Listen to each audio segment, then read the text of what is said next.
starting. So it looks like we are, why is that showing red? Okay, that's good. So it looks like Facebook is up. So if you would, my man, check my Facebook page and see if you see, yeah, there it is. So go ahead and share it for me on my profile. Me And share it with you. no, share, you're watching a video and you're sharing it with the people that are your friends. Oh, no, you're going to have to show me how to do it. So when you go to my profile page, you'll see the videos there, the live videos there. Then you'll see a share button. Oh, so you want me to go to Facebook now? Okay. And then when you see the video, look for the share button. And once you see it, then just hit the button and then it'll hit your timeline. Oh, you know what? What's that? Do it on the phone. Well, look at that. We have options. Hey, everybody. Looks like I should probably monitor the feed at this moment. No. So as you can see, Quest is, well, those of you who are on already know what Quest is. He's sailing the 7 seas. Oh, wow. But yeah. We, on the other hand, are not. But I guess I'm sort of a hypocrite, Joey, because like I live in the Caribbean. So I don't think any of my friends will be too forgiving with my, yeah, never mind. So yeah. Quest is doing what he's doing. We're here doing what we're doing. And yeah. How long is Quest doing what he's doing? They should be done tomorrow. I don't know. Like it's a week long cruise. Okay. So it should be a day or two more. Okay. And then yeah. Yeah. So I'm here and all I have to do is hit share. Share? Oh, look at that. I found the picture. Come on, man. Oh, I'm losing the feed. That's all right. Listen, you can lose the feed, but I'm still here. So that don't work. Like you can cut yours and it's too late. I'm still on. Absolutely. Like your live face will be on, but off, but the other joint is gonna be here anyway. So okay, man, where is share? What kind of what kind of Facebook do you have down there in the Caribbean? The kind that has a share button. Huh? The kind that has a share button, bro. You're not gonna clown me. You're not gonna clown me, David. Harris. You shall not clown me. But I'm gonna find where share is. So is it playing like on your screen? The video is playing on your device or whatever? It's not playing. Okay, maybe play it and then see what happens. There's share. Look at that. Like it's share now public.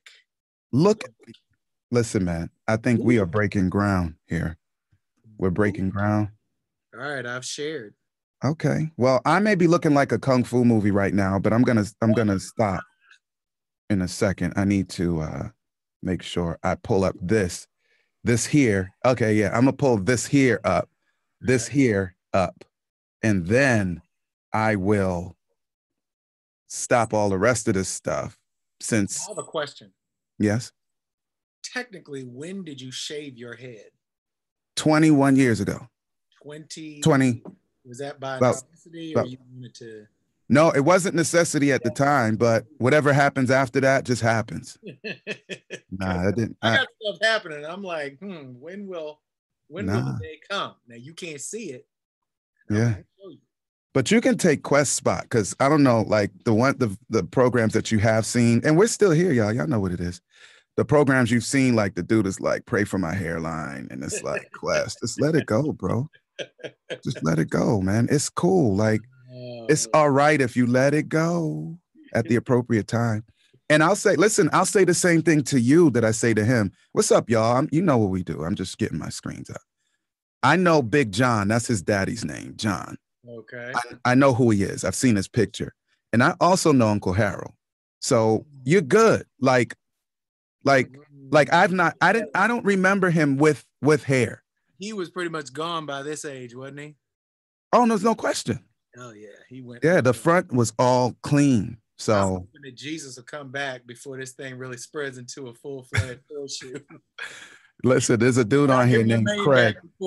Before anybody can see it. Craig is on. Craig is one of our friends, man. And Craig is like, listen, he's like, dude, I'm trying to hold on to. So hey man. I was future proof in my joint, P. Like whatever happened after 20 years ago, it didn't even matter. Like whatever. So if my hair falls off, it doesn't matter. I shave every morning. So whatever. You do. Yeah. Yeah. Okay, y'all. So you see that Quest is somewhere else. And you're going to hear me call the gentleman on screen Joey, but that's just because, you know, I've been doing that for since I've been speaking, really. Wow. But like y'all hear Quest and I talk about being friends since we were 5. Right. But Joey and I have been tight since before we were born.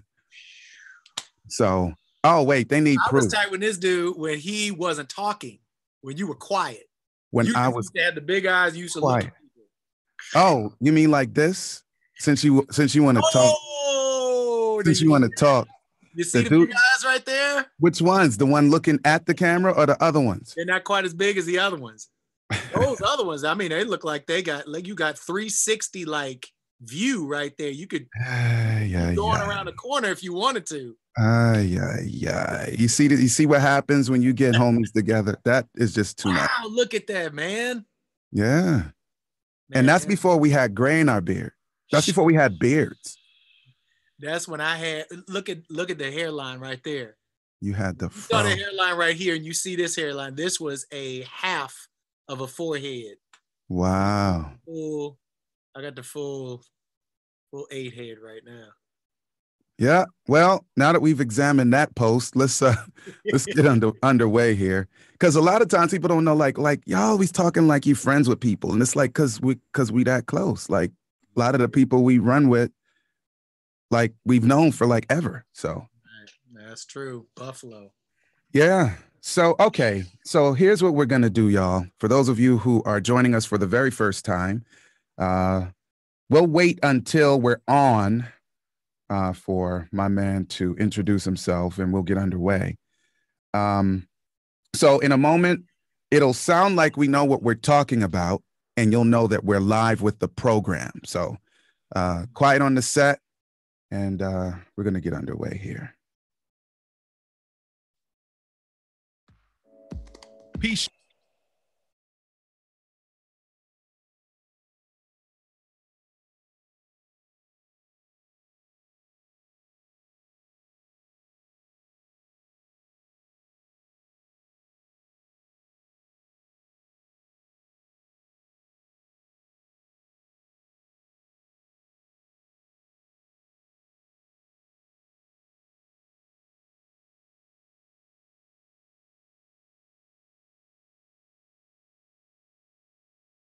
To it. Hey, yo, Quest, it's time to give the people something, man. What are we talking about today? All right, here's the problem, right? Quest is on a cruise, and I'm not Quest, but I am the guy who said, hey, yo, Quest, tell the people what we're talking about. So that's kind of creepy, like, because I'm answering myself, and I'm not Quest. But you know me. I'm L. David Harris, your host, your co-host, and all of the other stuff, technical guy. And today, I got my main man. I've been calling him cousin like all my life. His name is Joel Kibble. And Joey, just introduce yourself, man, because, you know. Can I talk now? You can talk now. Okay. Joel Kibble. Kibble. But only people from like Buffalo and stuff, they call me Joey. So my mom somehow shortened my original name, Joel, by giving me the nickname Joey. Go figure. Yeah. That's shorter, but whatever. Yeah. Well, listen, that's better than Quest, because listen, okay, I'm going to tell everybody the secret. I lost contact with Quest for a little while, right? Because we literally grew up together. We went to high school together half of the time. Haven't seen him in a little while, right? And so I'm looking at this Quest thing, and I'm like, who is Quest? Like, because we grew up calling him JJ, right? And then, you know, we get a little older, you get a little cooler, you just call him Jay. So I was like, who is Quest? But apparently because his pop's name is John, they just got tired of answering at the same time. So he started using his middle name. So right. So okay, we all got the name thing, man. So I got a quick question. Yeah. I called you Dave. Yeah. At some point it became L Dave. Now I don't know when Ron Hubbard became L Ron Hubbard. Uh-huh. But at some point Dave became L David Harris. And I just want to know when that happened.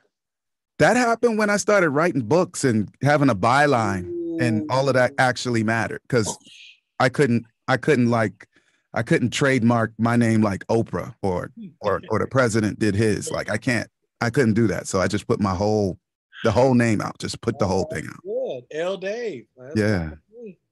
Yeah, man. So it's a blessing for us to be together. And, you know, tell us what's going on with that T-shirt since Quest is not here to talk about Breathe University. You see tell us what's up with the T-shirt there. Oh, man. Well, I like Breathe University. Yeah, man, of course. It is Vitamins. Here's the thing, man. I have been given an opportunity to share my experiences with other people. It actually started with my physical challenges.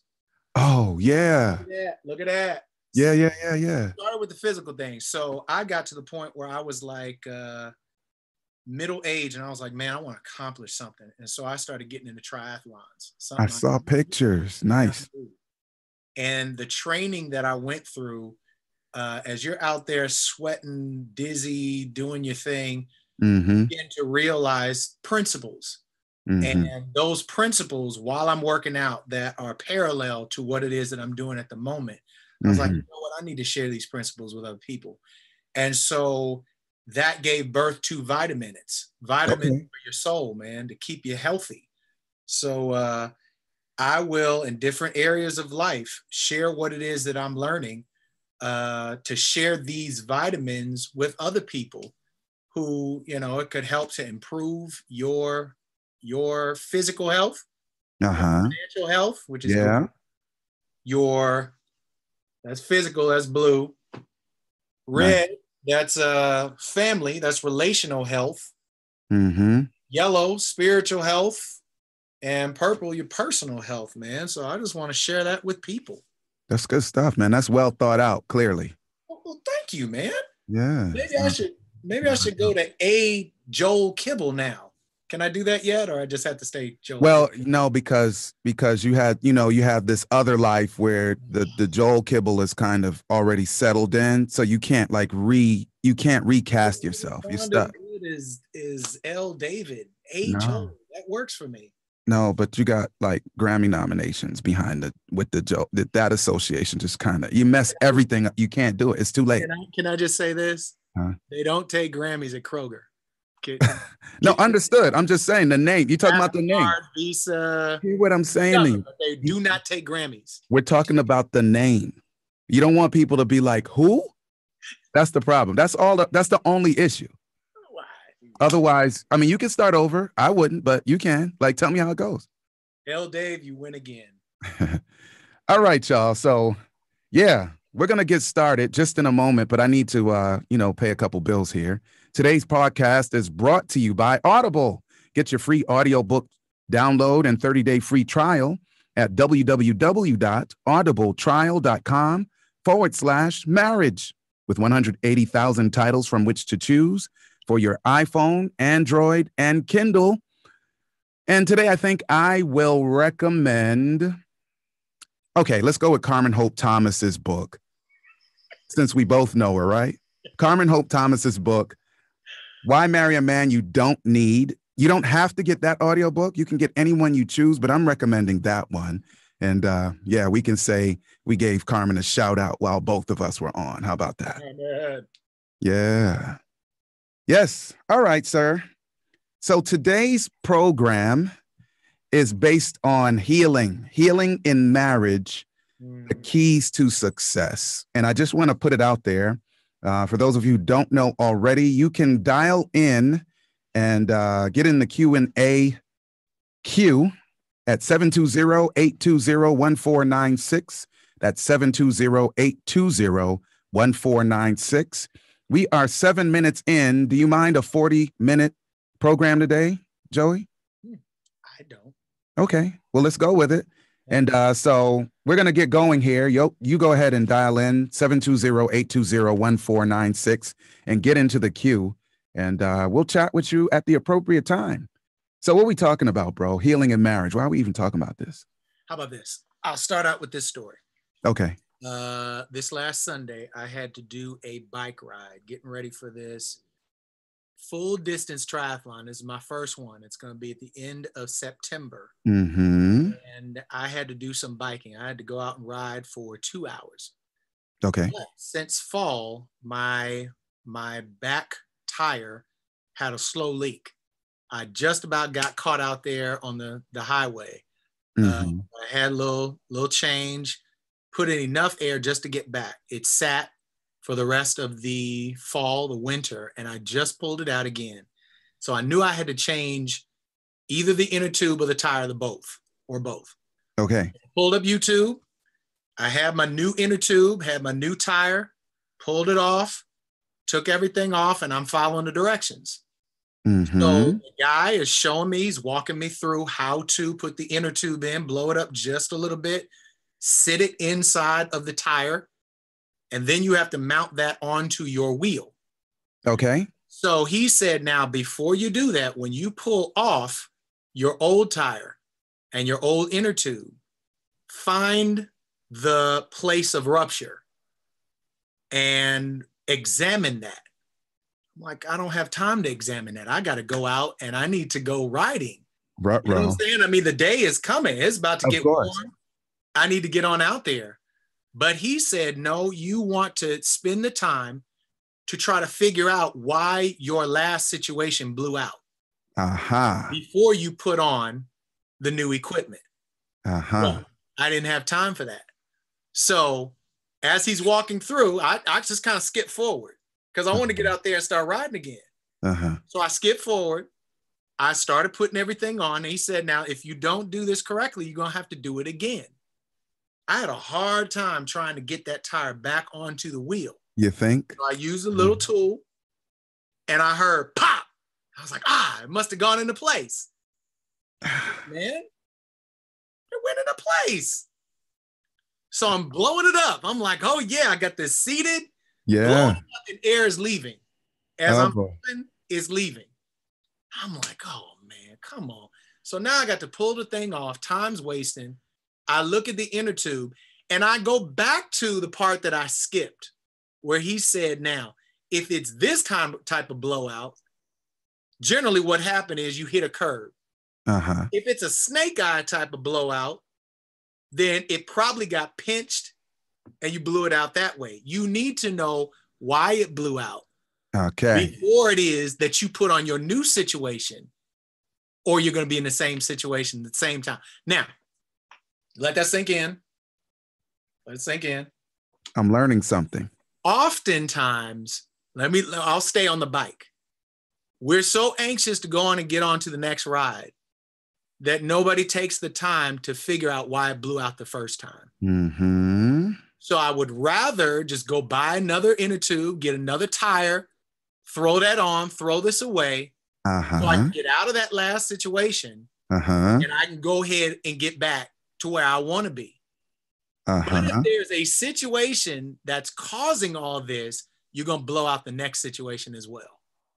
Now, funny thing was, I didn't know I was going to be on this show, or this analogy was going to kick me into the show. In relationships. Now, you have to understand me. I'm remarried. I'm divorced in 2010. So it's been 8 years. There was a process that I had to go for my own healing that I had to go through. I noticed that many of us don't want to have to go back and do a post-mortem. We don't want to have to go back and figure out what was it that happened that caused this situation to come about. It's like the bike. I'm so anxious to get back out there. I don't want to see why it blew out. But one of the things that he said was, there may be a problem in your bike. Your wheel may have a spoke that's actually blowing things out. So it doesn't matter how many tubes, inner tubes you put on there, they're going to keep blowing out. Self-sabotaging, systemic problems. Self-sabotaging situation. And I won't even analyze it to find out what it is that's blowing me out. Here's a crazy situation about people today, and especially the generation that's really growing up now. We don't like to self-assess. We don't like to learn from mistakes. We don't like to get pointed out. We don't like to have to go through and realize what our responsibility is. And those same people come in and out of marriage. Let me stop for a second. Tell me what you think. Well, that's the issue. I mean, like I often quote Polonius that says basically in one of Shakespeare's plays, Hamlet, to thine own self be true. And then in some poetic way, you know, the character says, and then you can't lie to nobody else. And so honesty is key to self-assessment, real talk, because if I continue to say, like, I have relationships with folks with maladaptive behaviors and all kinds of other strange behaviors or behavior patterns who have not been honest with themselves, and then wonder why the relationships are so tattered, like they're such in shambles. So until we can be honest with ourselves, whether it be good or not so good, we can't be honest with you.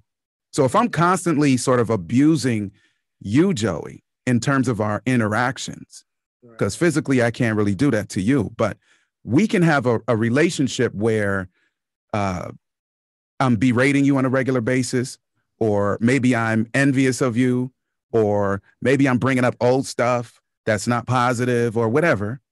And if I have a poor self-assessment, then I can continue down that track because I think I'm better than I really am. And don't realize that, like, if Joey did the same thing, then this would be like an all-out war, because, like, let's find the most inadequacies. Like, let's tick the list off. I'm at 10. Where are you at? Right. So if you now bring that into a marriage situation or a preparatory for marriage situation, you have potential for some real fireworks, and they're not good ones. So we need to be honest with ourselves so we can be honest with others, and, you know, be in the best position we can be in relationship. Now, it's funny you say that before we get into marriage, because some of us are so anxious to get on the bike. Some of us so anxious to get out on the road that we don't even take the time to prepare ourselves to do this. So skip this entire process trying to figure out if that bike is right for you, if you're fit, if you're in a position to even be able to ride. There are so many things that have happened. There's so many abused people all around us that don't take the time to even find out, am I ready for a commitment such as marriage? So they skip all that stuff and jump right in. All of your issues, we don't even talk about the other person. All of your issues that have been building for a lifetime begin acting on this relationship. And soon it's a matter of time. That's my mistake. That's you tuning me out already? No, I am not. I thought that was the closing music. Okay, you're finished. Thank you. Thanks for coming, everybody. Thanks for coming. No, that's not what happened. So, man, yeah, it's like driving a new car, and you're not planning on getting any kind of oil change. I'm not even trying to really get it washed. Right. And then we complain because the car breaks down in 15,000 miles. And the automaker was bad. The brand was jacked up.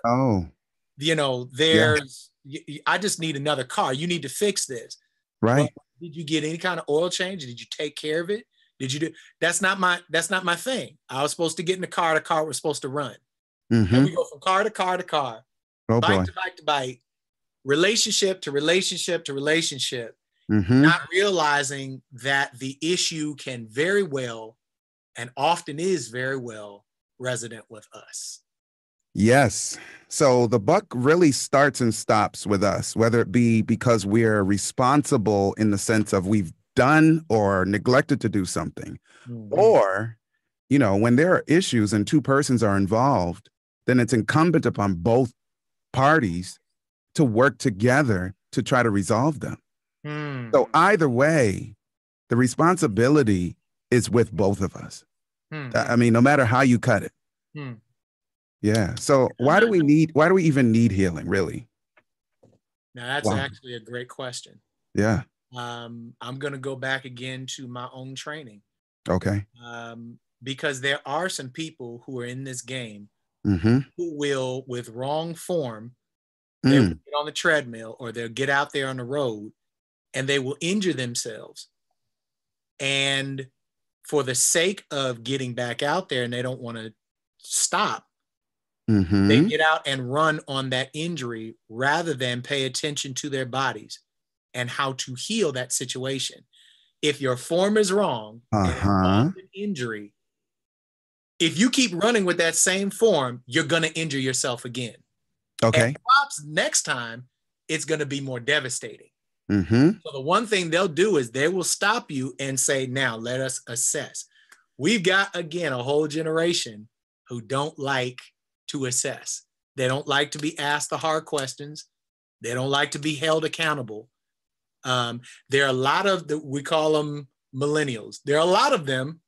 Not all of them have this issue, but this generation is almost known by, I don't want to be responsible for all of that. The same generation and some before, that's why they actually don't buy cars. They don't want the responsibility of cars. Why when I can Uber? They don't need to buy a house because I don't want to own a house. That's too much responsibility. Now, I'm not getting on that. What I'm getting on is when it comes to relationships, we want all of the privilege, and this is not just this generation. Right. This is all of us. We want the privileges without the responsibilities. Oh, boy. With every privilege, and you said this in the last session that I watched, with every privilege, there's a corresponding responsibility. That's right. We are in a society that only wants the privileges and other responsibilities. Okay, so how do we deal with now? Okay, so what are some of the benefits then of quality self-assessment and getting underway with the healing process? What are the benefits? Yeah, because I mean, if we're saying that healing in marriage is key to success, then we kind of need to know, like, what are the benefits? Because I could go for another half hour about the pitfalls and the roadblocks. Right. But failure seldom inspires people to succeed. So we kind of need to know what are some of the blessings or the benefits of getting on the road toward healing. Let me go back to a physical analogy. Okay. Let's say that I injured myself on the course, messed up something in my leg. I keep going, keep running despite the injury. It can actually, it can grow over the injury. But now every time you're moving, you kind of have a limp. Healing, rehabilitation, assessment brings back range of motion. It heals the actual malady. It changes the mindset that led us to have the injury that we got. So those are at least three, and empowers you to be able to get to the goal that you were trying to reach in the first place. So let's put that into a relationship situation. There are very few of us who have not experienced some type of hurt, some type of abuse, some type of woundedness somewhere in our lives. Yes. But because this is a generation of, I know we came from a generation of never let them see you sweat. I don't want you to see that I got wounded early in my life. Right. I don't want you to see where I'm suffering. So I don't want any of that stuff to come to light. But what happens is when I don't address it, that same woundedness becomes compounded and it begins to affect other muscular tissue that's connected with that area. Yes. They say rarely, if you feel a pain here, it usually happened in another place and it's manifesting here. So it's a sympathetic reality. Right. Everything is interconnected. Everything is interconnected. Yeah. And so something that you're suffering with emotionally is probably connected to somewhere else that actually occurred. Uh-huh. But because we won't allow anybody to, for instance, my therapist was able to ask me the hard questions. Are you talking about physical or a different kind of therapist? Because you were talking about sports a while ago. Emotional therapist. Okay, got it. Therapist. Got it. In going back and assessing broken relationships, he was like, okay, so I need to understand what was going through your mind when you chose this situation. Right. Help me. So we all love to blame the other person. But like you said, L. David, you said nobody ever takes the responsibility for themselves and asks themselves. You chose the relationship that you were in. That's right. So whatever you say that they are, that serves to kind of make you look better, you chose that situation. What in you kept asking for this type of situation? Right. That's what we need to address, because all that's going to happen from here on out is you're going to go asking for the same thing, because the brokenness is really here. Yeah. I'll tell you this.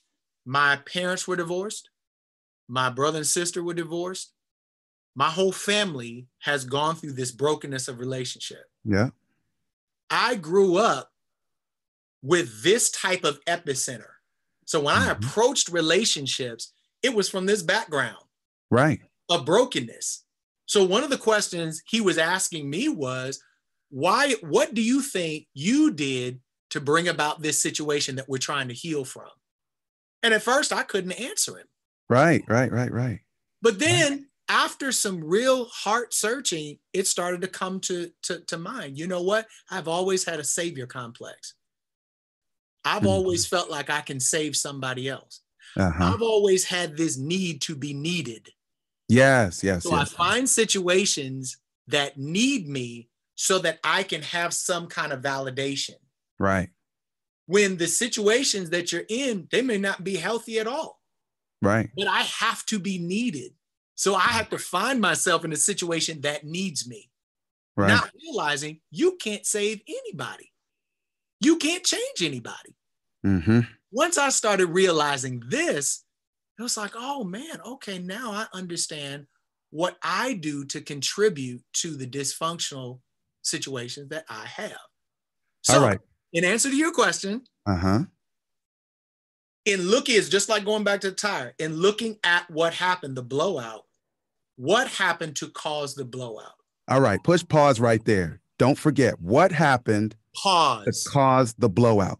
So I made a mistake and shut the line down. It's open, but I need to play this. People will hear what they're going to hear in a second because somebody's trying to dial in right now. So let's go. All right. Go ahead and hit play. There you go. Play. So what caused the blowout? Yeah, go ahead.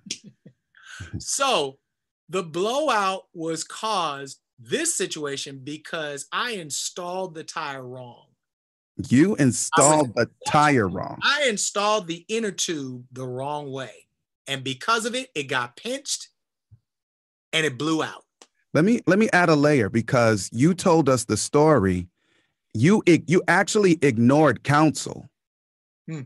I did. And it wasn't just counsel. It was from an expert. Valid, solid, by experience kind of counsel. Right. That said, listen, you need to do something else. Yeah. Let's go ahead and why don't we go ahead? Go ahead. I felt like I was coming to a relationship with a mindset of I'm going to change somebody for the better. Now, I may jump into some stuff. You tell me where to stop. Okay. But I've grown up in a religion that actually the verbiage of this religion is that it almost kind of credits you with being able to change somebody. Of course. Now, I'm going to go bring somebody to Christ. I've always grown up with this idea that I could save somebody. I can make their situation better. I can change them. You know what's interesting about that? Because, I'm in the throes of a big evangelistic crusade, right? Or series. We don't use the word crusade anymore. But the point is, and caller, you need to go ahead and hit *6 so you can get into the call queue. I see you there, but you're not in the queue. So hit the *6. All right. And we read about the new covenant in the Bible. And basically part of the new covenant concept is that you don't tell every person know the Lord because God is going to reveal himself. So in a way, we have this responsibility to be helpful. That's it. You did it right. To be helpful. But at the same time, sometimes we take it up a notch and make it seem like we are the ones solely responsible. When God said, I'm going to manifest myself to them. And now you facilitate sort of the look that says, you see the one who revealed himself to you, pay more attention to him. Right. As opposed to sort of being the manifestation of the one who wants to be known. Right. Yeah. It was ingrained into my head that I could do the work that actually the Holy Spirit does. Yeah. And it's interesting that it ended the way it did. Yeah. Because I realized I can do nothing for anybody else to change their perspective but myself. But that's actually the person that you actually don't mind letting slip through. Right. We want to change other people. There's other people. But and then when they don't want to change, then it's their problem. Yeah. Let's take this call. To look like what we want them to look like. Yeah, let's take this call. All right, caller. Hi, this is Frenchie. How hey, you Frenchie. Doing? I'm good. How are you? How y'all doing? Good. So you're on with Joel. Hi, Joel. How you Hello, doing? Frenchie. How are you? I love your analogy with the tire and the air. Oh my goodness, the pressure of it all. And I really enjoy the fact that you're saying that, or maybe you're not saying, but you're saying so much as you can't change other people, you have to change yourself. Am I getting that correctly? You can't change anybody else. You can address what is bound up in yourself. Now, there are a lot of things that you will find that you're powerless to change about yourself. Mm-hmm. But that is the gospel. That's why the gospel is what it is. Now you know somebody who does the changing for you. Mm-hmm. But that somebody who died for them is the only one who can change their hearts as well. All you are able to address and control is who you are. Does that make sense? Yeah, definitely. So get out of the operation of somebody else's mind. Because you can't really, you're going to find that you're very limited to try to make somebody else do something else that you want them to do. Let me add a little something to it, because that is not to say that we can't together sort of facilitate change. Like, if I have a little bit of food and you're a little bit hungry, then I can give you a little bit of food. That doesn't fix you. That doesn't heal you. That doesn't make you somebody else, but it does satisfy a felt need. But sometimes, again, we take that to the next level to say, I am identifying what's wrong with person X. And because I'm so great, I can actually fix. I have the tools to fix person X, as opposed to making a contribution, because we're all here to be sympathetic, sometimes empathetic, because we all know what it's like to have certain struggles, but we're making contributions, not fixing people. How does that hit you? And Frenchie? Yes, sir. Go again, Joel. How do you hear that as you hear us saying that? What does that make you think? Oh, just dropped out. Yeah, okay. she just dropped out. She's on Facebook Live, so she'll hit us back if the let me say this. Go ahead. Sometimes the best thing is to allow healing to happen for me as people are looking on. Challenge that. Yeah. Test that. Go again. Sometimes the best way to help other people is to allow the changes that I want to see happen for me. Okay, so the principle is whatever the change is, it may not specifically apply to me because I may not have the same issue. Mm-hmm. But principally, there is something that either needs to change completely, like Mm-hmm. about face changing, Mm-hmm. or something that needs an adjustment, like a tune-up. Mm. And if I discredit that fact with myself, then again, I'm always looking outward, and I'm not honest with myself, and I can't be honest with others. And then our relationship becomes somewhat parasitical because it's draining. Go ahead and hit the *6.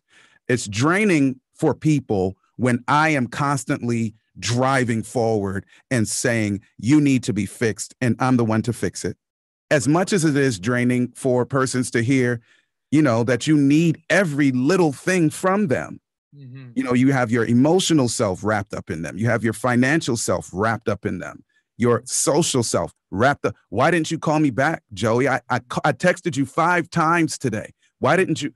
You were busy. So, but we go way back. Like we go back to the 7, like before we were born. Like, so why you don't have time for me, Joey? Mm-hmm. Like, dude, I talked to you like 2 minutes ago. Mm-hmm. Mm-hmm. Right? Right. So in a relationship, especially in a marital relationship, Mm-hmm. I want to focus on those things in the other person that I feel like are not right. They need to reflect me. They need to reflect what I want. Yeah. There are a whole bunch of things in, whole bunch of 2x4s in my own eye. I felt that was coming. Yeah. You said it. And so I begin to address those things in my own eye. Mm-hmm. But you don't realize that your healing has its effect on the people around you. As you become a more trusting person, that actually reverberates on the person that I spend a lot of time with.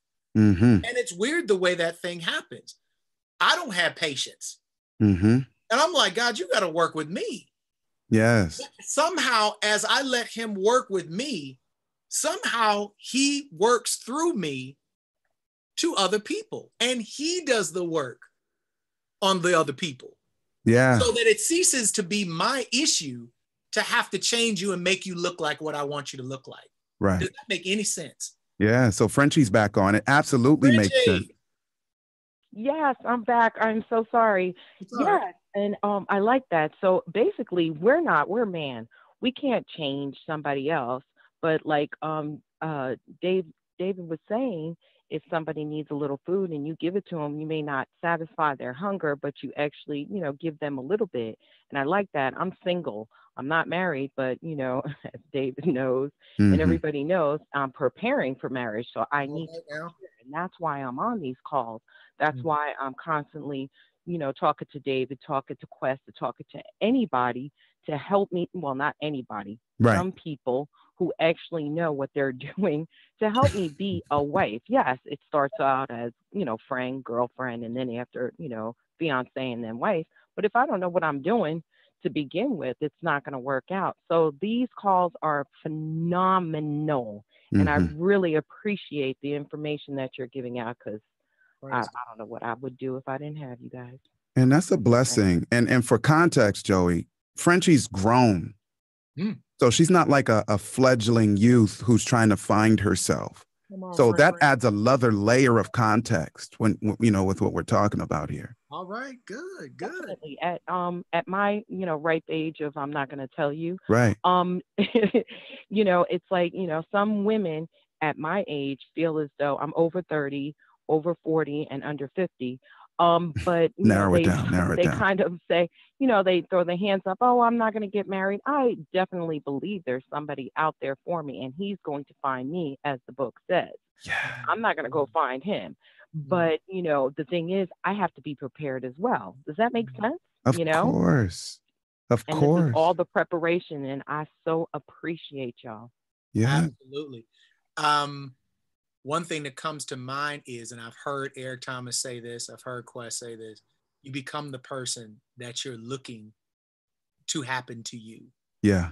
You become that person that you want to see. You know what I'm saying? I want somebody I can trust. Yeah. Now's the opportunity to become a trustworthy person, because as you become that trustworthy person, you begin to see more trustworthy people. Yeah. I don't know what law that's called, but the more that I allow healing to happen for me, the more I begin to become aware of healing people around me. Mm-hmm. Does that make sense? That's why I asked that question about change, because the thing is that it may not be for me, but it may be for somebody who's listening. Right. Sometimes we're always trying to change somebody else so that they can fit that little, puzzle that we put together. But the thing is that don't we have to like look inside of ourselves and make sure that we're the right fit in that puzzle? Mm-hmm. Know? No question. Exactly. Yeah. Exactly. Yeah. Well, yeah, I just want to hit you with this, Frenchie. I gave sort of a primer of some of the stuff Quest and I were talking about at this big series that I'm doing here. So if you go to net2018.org, and you'll see a link to be able to hit the YouTube channel, right? Look for the Becoming Eve presentation. Becoming Definitely Eve. Will. Yeah. So it's a good primer. Good. Okay. Yeah. So thanks a lot. Back to your original Facebook. Say again. Can you post that on the Facebook real quick? Yeah, I can do that. No problem. Pin it. Yeah. No problem. All right, sis. Go back to something that you asked. Thank you, gentlemen. Thank you. Uh-huh. You asked, what can we do? What can we do? Yeah. What can happen toward healing? Yeah. Sometimes with different ones of us, it requires rehabilitation. Mm-hmm. Depending on what it is that you suffered, what you dealt with. I didn't realize that my parents' divorce had wounded me so deeply. Yeah. I didn't realize that I was acting out fears that I had what I experienced. Uh-huh. And not until I actually made a decision and prayed about, God, I need you to send me the right counselor, the right therapist for me, to ask me the right questions. And when he started asking me the questions, I began to realize how wounded I was. Yeah. How shot my self-esteem was. I didn't realize that I got into relationships and kept them for a long time, not because I needed to be in this relationship. I'm in college. I'm in high school. They used to call me relationship man, commit man. In high school. Wow. And I didn't realize that I stayed in relationships that long because I was trying to undo my parents' mistake. Yeah. So I said to myself, I'm never going to fail. I'm not going to fail. I'm not going to quit on this. I'm not going to quit on this. And it's like, Joey, you're in high school. Yeah. Your fears are causing you to act dysfunctionally, even as you're trying to live functionally. But I didn't realize it was premature. That concept was premature, and it was self. You were trying to create something ahead of its time. Yes. So my approach was inaccurate. The spirit with which I wanted to not be what I had seen, but that wasn't the way to go about it. Now he was actually addressing it and saying, now, and the funny thing was, he didn't say it. A good therapist causes you to realize, oh man, I was trying to be something I couldn't be. Right. Now, out of your depth. Right. So what happens in healing is sometimes you have to go back to the woundedness, not to throw it in your face, not to rub your face in it, but you have to go back to it to address what happened that restricted the range of motion that I have emotionally. Yeah. Okay. I don't trust people. I don't stay in relationships long. Well, why is that? Somebody has to walk you back to the place of woundedness. Yeah. And oftentimes they may have to re-break a bone. Yes. So that they can reset the bone. Yeah. Because if they leave the bone crooked the way it is, your whole life has now adjusted to that crookedness. Now, I need to say something on that point that may sound like different than what you might expect. You know, we have a lot of listeners who are in a society of persons where they are edified in their business life, their spiritual life, their social life, and so forth. And some people will misuse the term counsel or counseling or whatever. And because the environment is so positive and people are thriving in it and they're getting a lot of good, quote, advice, they don't realize that great advice is not synonymous with the kind of therapy that you have referenced, right? And so what happens is some of us may get it in our minds that because we're so good at giving good advice, then we allow people to come into our room and we're saying that we're counseling them, but when the can is opened and the worms jump out, we are not only unqualified to help, but we could completely destroy the person that's on the other end of our, which was okay before when it was just advice, but now that they've crossed over into the realm of needing actual counseling. Right. And so we have to know when our advice is go see somebody that can actually help you, who has the training and expertise to deal with those worms that jump out the can, because you can't squeeze that, you can't stick that stuff back in there. Right. Yeah. So let's close it up in 5 minutes, bro. Let's go. How can I? Well, we can go a little longer. Open up all these cans, man. You want 15 minutes? We can do it. I don't have a problem. I mean, unless you're gonna bring me back on the show. Well, we could do that too, but we can go 15 more minutes. How about that? I'll put it this way. Yeah. Every person that God has put on this earth has a specific passion. There's something that God has put into everybody's hand. Yes. That you are able to do and to be. There are people who know how to listen to your child, to know how to listen to their bodies. They're called pediatricians. There are people who you said wait, pause. You said they're called pediatricians. That's a good one. Carry on. There are people who are passionate about listening to the engine under your hood. They can sit in your car and they can tell you your timing belt is off. You don't have your spark plugs are about to go bad. Your such as they are passionate about listening to engines. There are people who are passionate about listening to your physical body. Yeah. People who are passionate about how the heart works. So it doesn't help me then to go to a dentist about a heart issue. Very good dentist. That's outside of their scope. So it's not, it's a doctor, right? They're not going to be able, it's a doctor, but they don't have any speciality. Is that a word? Carry on. Any area of speciality in what you're looking for. But God has placed somebody on this earth with a passion for everything that we have to experience. So for people who know how to listen to the emotion and know how to listen to the psyche, this is their God-given gift. Whether they studied or whether he just blessed, there are people who know how to ask the right questions because that's what they do. That's what they do. They don't fix your situation. Yeah. That's something I learned about counsel and therapists. Right. They actually know how to ask you the right question that causes you to say, you know what, this is actually the truth about me. You know, you walk in there, you say, you fix me. And it's like, no. I'm going to present you with a question and you are going to walk through the process of healing. Yeah. And what that does is emotionally, it begins to bring back range of motion. You may have to break up scar tissue to bring back range of motion. Yeah. To start strengthening that muscle again, you're going to have to learn how to redo exercises. Yeah. But it brings back full functionality. And that is my passion about healing. Yeah. Nothing drives me more crazy than to see the dysfunction in our society that's accepted as norm. Right.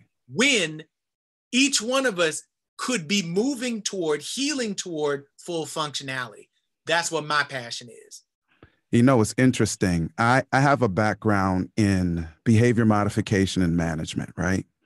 And, you know, so I needed therapy one time though, like years later after I was done with that career. You got a degree in that though. How do you? I needed therapy, right? And the therapist actually knows me.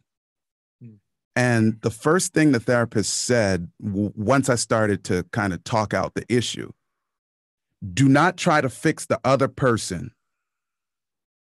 Do not run a behavior plan on that person. Wow. That's what the therapist told me. Wow. Because the therapist knows my specific area. Wow. Like, don't do that. Yeah. And now let me tell you why.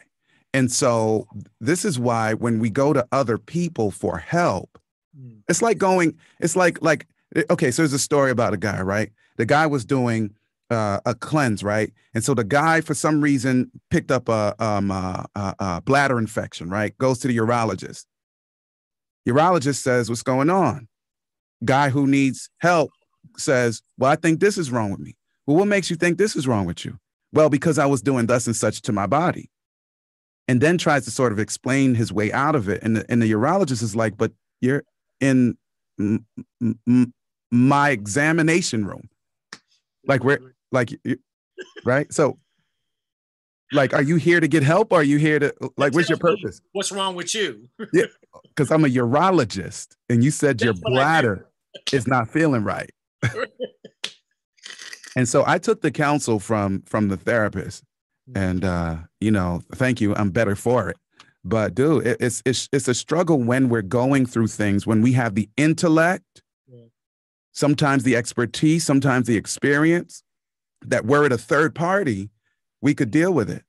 But when it's the self, sometimes, dude, we just don't have the tool. We just don't have what it takes. That then is what this whole session is about. Yeah. Then there is someone who has the tooling. Yes. Get you to the place of functionality. That's what I'm saying. And what bothers me and drives me bananas is we have accepted dysfunction. Yeah. We're not even trying to. I don't want to increase range of motion because it's too painful. Mm-hmm. Thinking about what it may take me back to that wounded place. I don't want to do that. I'll rather just live here and be emotionally dysfunctional than to push forward to healing and have a more fulfilled life. That's what my passion is and why I'm on here. I want to see people healed, man. I know a guy who was down there where you are, right, years ago, who had diabetes and had it for years, but it had gone to like the nth degree, right? And the dude got a cut on his foot at some point. And of course, infection ensued. And bottom line, like the dude's foot got gangrenous. And during the process, he was pouring isopropyl alcohol into it, trying to fix his foot, bro, which is a systemic issue based on circulation related to diabetes, jacked up pancreas, and all the rest. But he's trying to fix a symptom of something by pouring straight alcohol into a wound that absolutely cannot be fixed. And of course, he became an amputee before he actually died. Wow, man, I'm sorry to hear that. You know what I'm saying? That is what's happening to us emotionally. There you go. Relationships suffer because we don't want. I think that you can only get to a certain part of marriage that then after requires your own personal healing so that you can be better for your spouse. I feel like you're only going to get to a certain part where you're going to be able to basically float like this, where now I have to address internal issues because we've hit a brick wall. Right. And I need to allow myself to heal before we can really gain any further ground. So what if both of us are doing that positive thing you're mentioning here? The painful, sometimes painful, but positive thing. So if both of us, we got 9 minutes left, y'all. So you call in the next 5 minutes or you'll miss the bus on this one. Yeah. But if the two people ideally are doing what you describe, then we're on our way somewhere positive, even though it'll be painful. Yes. And I'm saying That journey is the same that you can expect from normal physical rehabilitation. Yeah. You want to get up sometimes and do it. It's not going to feel good. You're going to have help from the outside. You're going to have somebody supporting you, encouraging you. But if you keep with it, you will wake up at one point and see the progress that's been made and decide, you know what, I want to keep pushing toward full range of motion. I like this. As I've been working out, I couldn't run. But every day that I'm doing this, I'm like, man, I ran 5 yesterday. 6 today. I actually feel better running 7. I still don't like how it feels, but I like the results that are coming from my body getting more conditioned. So success breeds success. Yes. Yeah. And I think that's what happens emotionally. Okay. As I heal, I begin to see that, oh man, I'm gaining ground. I still can't change that other person, but I'm healing. And that other person also sees that this is the case, and it helps your relationship. Yeah.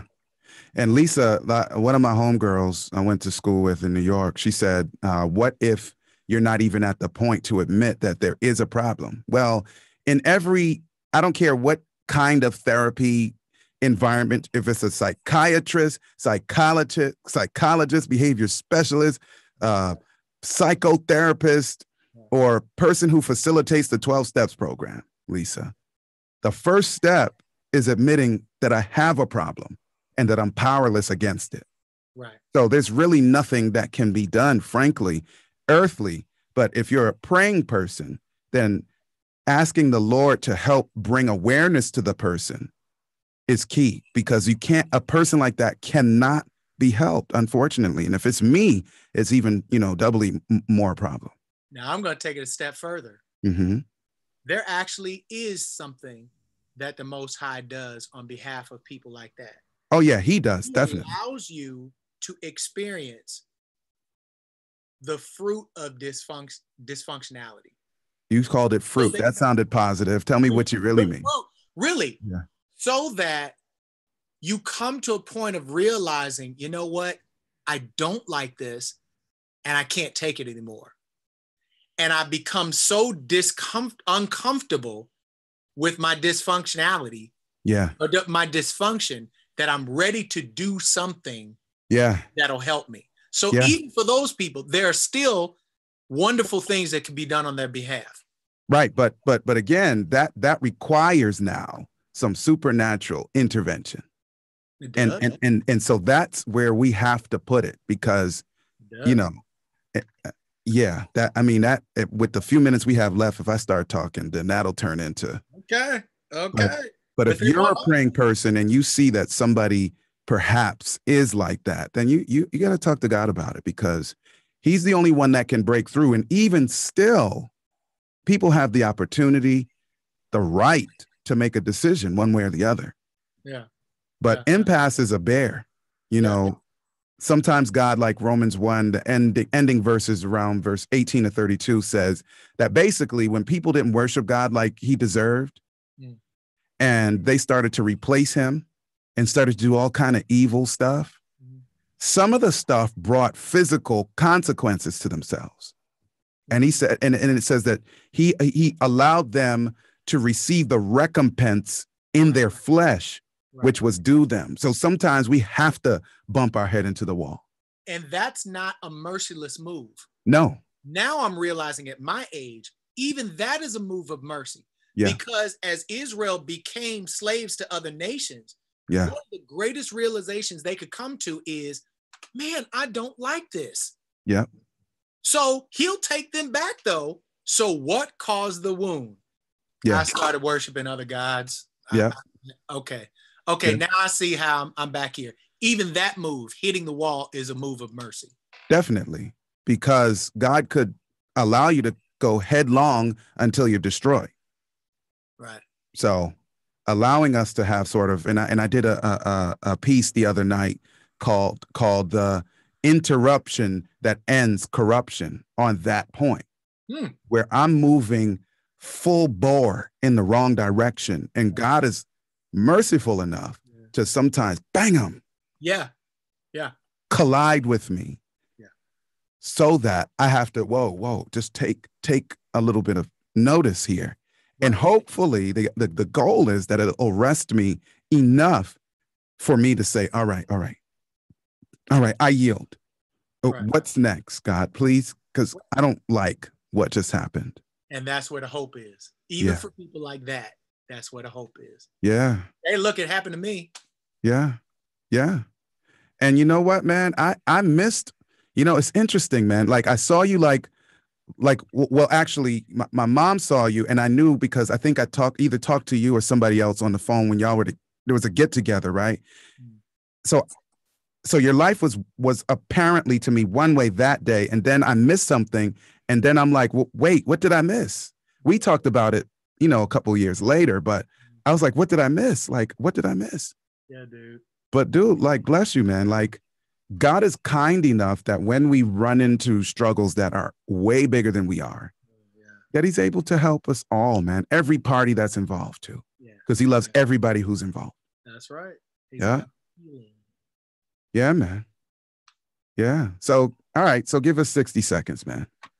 60 seconds. Yeah. No pressure. What? I'm going to share my screen here, and you can look at my mouse hovering over this little button. No pressure. 60 seconds to do what? To say something meaningful. That's what change our lives forever.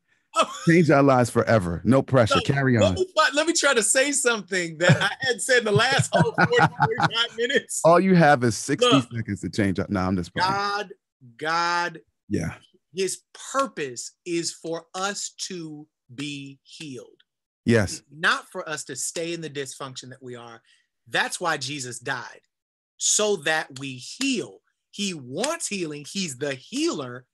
And that's exactly what he wants in winning our salvation. But not just the salvation, how you live right now today. That's right. Well, God is practical. Oftentimes people say to me, well, make that practical. And I'm like, listen, man, if God ain't practical, then maybe you need to worship somebody else. If you're telling me that what God says is not practicable, practicable, then maybe you need to find somebody else. But my God is practical. Right. So thank you for that. All right. Yeah, quiet on the set for a second, homeboy. There you have it.